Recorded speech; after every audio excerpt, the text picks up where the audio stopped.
प्यारे बच्चों, जैसा कि हम पहले भी चर्चा कर चुके हैं कि रूढ़िवादी यह विश्वास किया करते थे कि राज्य और समाज की परंपरागत संस्थाएं जैसे राजतंत्र, चर्च, सामाजिक पदानुक्रम अर्थात ऊंच नीच आदि, संपत्ति और परिवार आदि पहले की तरह ही बनी रहें। यूरोपीय देशों ने संयुक्त रूप से नेपोलियन को 1814 में वाटरलू के युद्ध में पराजित कर दिया। आपकी पुस्तक का चित्र 5 एक हारे हुए नेपोलियन को दिखाता है।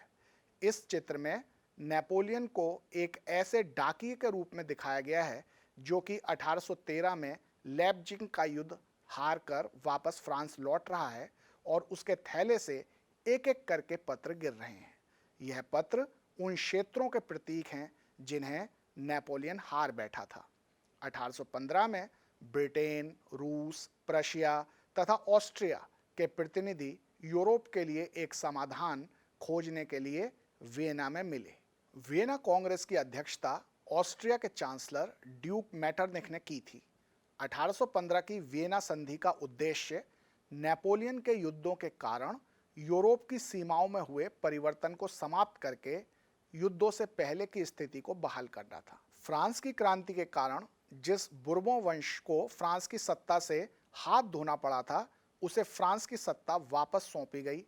नेपोलियन के शासन के दौरान फ्रांस ने अन्य यूरोपीय देशों के जो क्षेत्र हड़प लिए थे, उन सब को फ्रांस से वापस छीन लिया गया।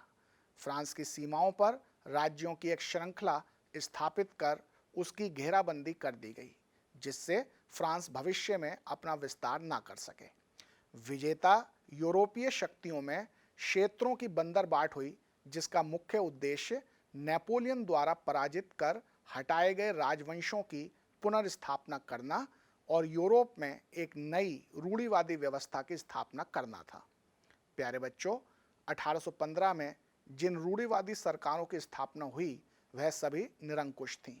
उनके कामकाज से उदारवादियों की भावनाएं बहुत आहत हुईं, लेकिन फिर भी फ्रांस की क्रांति की यादें उदारवादियों को प्रेरित करती रहीं।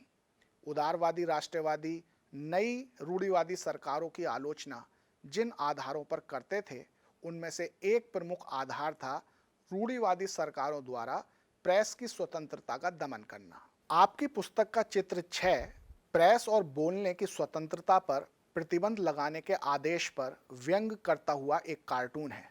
अतः स्पष्ट है कि नए रूढ़िवादी शासन की निरंकुशता और दमन की प्रतिक्रिया स्वरूप यूरोप में राष्ट्रवादी भावनाओं का विकास हुआ।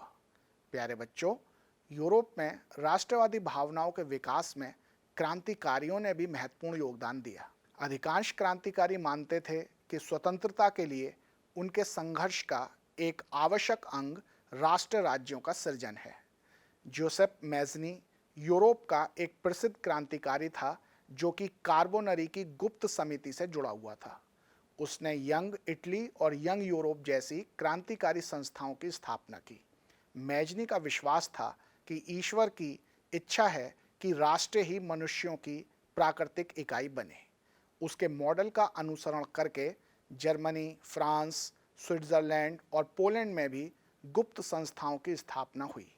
मैज़नी द्वारा राजतंत्र का लगातार विरोध करने और लोकतांत्रिक गणराज्य के उसके स्वप्न ने रूढ़िवादी शासकों को भयभीत कर दिया। आपकी पुस्तक के चित्र 7 में मैज़नी द्वारा 1833 में बर्न में यंग यूरोप की स्थापना को दिखाया गया है। मेटरनिख ने मैज़नी को हमारी सामाजिक व्यवस्था का सबसे खतरनाक शत्रु कहा था। तो बच्चों, अब आपको स्पष्ट हो गया होगा कि क्रांतिकारियों की गतिविधियों के कारण भी यूरोप में राष्ट्रवाद का विकास हुआ। अब बच्चों, हम अगले विषय पर आते हैं जिसका नाम है क्रांतियों का युग 1830 से 1848। प्यारे बच्चों, अब हम यूरोप के इतिहास के उस भाग के बारे में बात करेंगे जिसे क्रांतियों का युग कहा जाता है।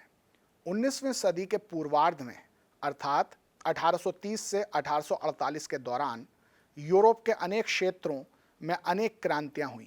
यह सभी क्रांतियां उदारवाद और राष्ट्रवाद से अधिक और अधिक संबंधित होती जा रही थीं। इन क्रांतियों का नेतृत्व उदार राष्ट्रवादियों द्वारा किया जा रहा था। यह सभी लोग शिक्षित उच्च मध्यम वर्ग से संबंधित थे और इनमें प्रोफेसर, विद्यालय शिक्षक, क्लर्क और व्यावसायिक मध्यम वर्ग के लोग शामिल थे। प्रथम उथल पुथल जुलाई 1830 में फ्रांस में हुई। 1815 में जिस बुर्बो वंश के शासक को फ्रांस की सत्ता सौंपी गई थी उसे गद्दी से उतार दिया गया और लुई फिलिप की अध्यक्षता में एक संवैधानिक राजतंत्र की स्थापना हुई। फ्रांस की इन घटनाओं ने बाकी यूरोप को भी प्रभावित किया, क्योंकि मेटरनिख ने एक बार कहा था कि जब फ्रांस छींकता है तो सारे यूरोप को जुकाम हो जाता है। इसलिए जुलाई में हुई फ्रांस की क्रांति ने ब्रसल्स में भी विद्रोह को प्रेरित किया। Belgium United Kingdom of Netherland से अलग हो गया। प्यारे बच्चों, अब हम यूनान के स्वतंत्रता युद्ध की बात करते हैं।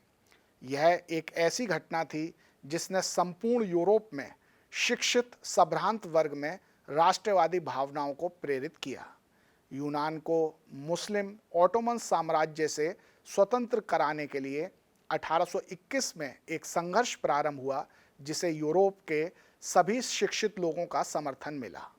फ्रांस के सबसे महत्वपूर्ण रोमानीवादी चित्रकार डेल क्रायक्स ने क्योस के नरसंहार का मार्मिक चित्र बनाकर दर्शकों की भावनाओं को झंझोड़ा। अंग्रेज कवि बायरन ने तो इसके लिए धन भी एकत्रित किया और स्वयं भी युद्ध लड़ने गया, जहां 1824 में उसकी मृत्यु हो गई। अंततः 1832 की कुस्तुनतुनिया की संधि द्वारा यूनान को एक स्वतंत्र राष्ट्र के रूप में मान्यता मिल गई। प्यारे बच्चों, अब हम राष्ट्रीय भावनाओं के विकास में रोमानी कल्पनाओं की भूमिका की चर्चा करते हैं। संस्कृति ने राष्ट्र के विचार के सृजन में एक महत्वपूर्ण भूमिका निभाई है। कला, काव्य, कथाओं तथा संगीत ने तो राष्ट्रवादी भावनाओं को आकार देने और व्यक्त करने में बहुत ही सहायता की है। रोमानीवाद एक सांस्कृतिक आंदोलन था जो राष्ट्रवादी भावनाओं के एक विशिष्ट रूप को विकसित करना चाहता था। रोमानी कलाकारों का प्रयास एक साझी सामूहिक विरासत की भावना तथा एक सामान्य साझे सांस्कृतिक अतीत को राष्ट्र का आधार बनाता था। यहाँ जर्मन दार्शनिक जोहान गॉटफ्राइड का उल्लेख आवश्यक है। उन्होंने दास वोल्क अर्थात आम लोग तथा वोल्क्सजिस्ट अर्थात राष्ट्र की भावना का विचार दिया और जन भावनाओं को राष्ट्र का आधार बताया। उनके अनुसार राष्ट्र निर्माण की परियोजना के लिए लोक संस्कृति को संग्रहित करना और रिकॉर्ड करना अनिवार्य है। बच्चों, पोलैंड का उदाहरण हमें बताता है कि संस्कृति किस प्रकार राष्ट्रवाद की भावना को जीवित रखती है।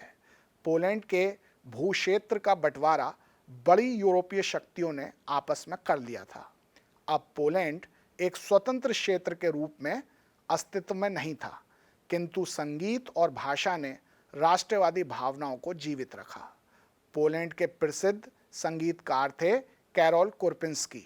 उन्होंने अपने ओपेरा तथा संगीत के माध्यम से पोलैंड के लोगों में राष्ट्रवादी भावनाएं उत्पन्न की और जीवित रखी। पोलोनेस तथा मर्जुका जैसे लोक नृत्य राष्ट्रवादी प्रतीक बन गए। भाषा ने भी राष्ट्रवादी भावनाओं के विकास में महत्वपूर्ण भूमिका निभाई। जब रूस ने पोलैंड के अपने कब्जे वाले भाग पर पोलिश भाषा के स्थान पर रूसी भाषा थोपने का प्रयास किया, तो पोलैंड के लोगों ने कड़ा प्रतिरोध किया और वह तमाम बाध्यताओं के बावजूद पोलिश भाषा का ही प्रयोग करते रहे। इस प्रकार भाषा के मुद्दे ने पोलैंड और अन्य क्षेत्रों में भी राष्ट्रवादी भावनाओं को प्रेरित किया। अब बच्चों, हम अगले विषय पर आते हैं, जिसका नाम है भूख, कठिनाइयाँ तथा लोकप्रिय विद्रोह। प्यारे बच्चों, अब हम यूरोप में राष्ट्रवाद के विकास के एक अन्य महत्वपूर्ण कारण पर आते हैं। 1830 का दशक यूरोप में महान आर्थिक कठिनाइयों का दशक था। नौकरियों का अकाल पड़ गया था। इंग्लैंड की मशीनों से बनी वस्तुओं से होने वाली प्रतियोगिता अत्यंत कड़ी थी। किसान सामंती शुल्कों, करों और दायित्वों के बोझ तले दबे हुए थे। फसल खराब हो गई थी तथा खाद्यान्नों की कीमत में लगातार उछाल आ रहा था।